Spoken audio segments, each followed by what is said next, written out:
Hi guys! I've been asked to make more savory recipes. Well, I have a bit of a trouble with that because I love baking and making dessert recipes, and whenever I make something savory I just don't have the time to film it. So I'm really sorry. I will try my best to bring on more savory recipes, and today's recipe is really simple and fast to make. We are making some oven baked salmon with cream and baked tomatoes, and while the salmon is baking you can make a delicious mash to go with the salmon. So it shouldn't take us longer than about 20 minutes to put this dish together. Let's hope for that.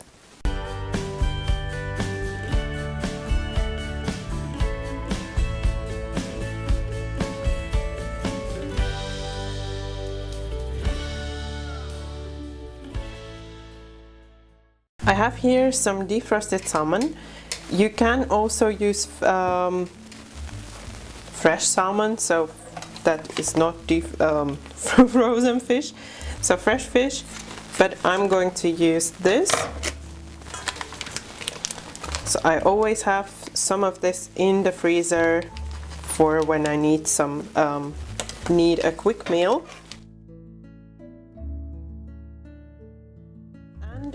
It defrosts very fast in some cold water, so you just put the bags in cold water and it's defrosted in about an hour's time.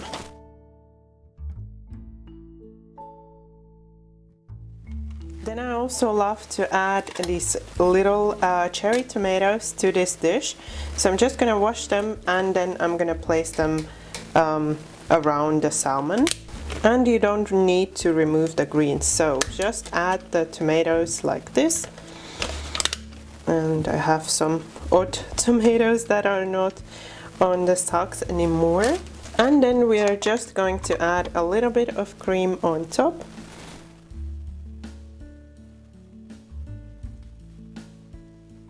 And the last thing is to season, so season generously with some salt.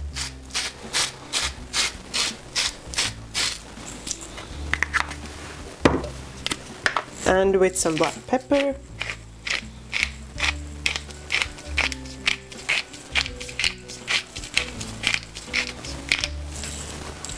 And then I would use some fresh dill with this fish, so I would put some fresh dill on top, but because I didn't have any, I'm just gonna use a mix of frozen herbs.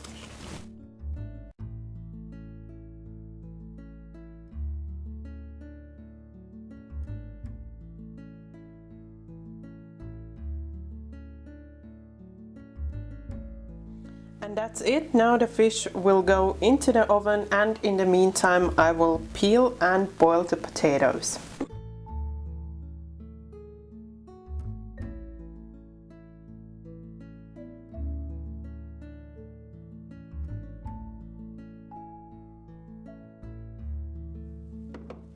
So my fish is ready and my mash is also ready.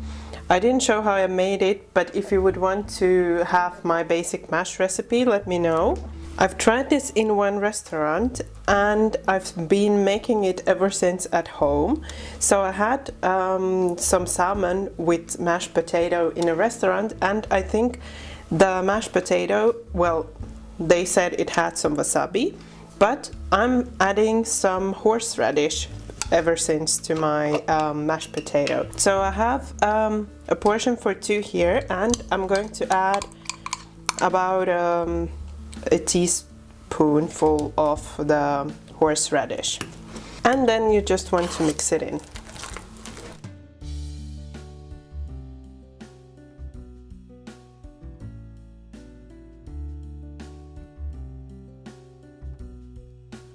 I hope you like this fast savory recipe that I shared with you today, and if you'd like to see more of these savory recipes, don't forget that thumbs up and subscribe for some more savory and sweet recipes that are coming soon. I'm getting really hungry already looking at this food, so thank you for being here and bye bye until next time.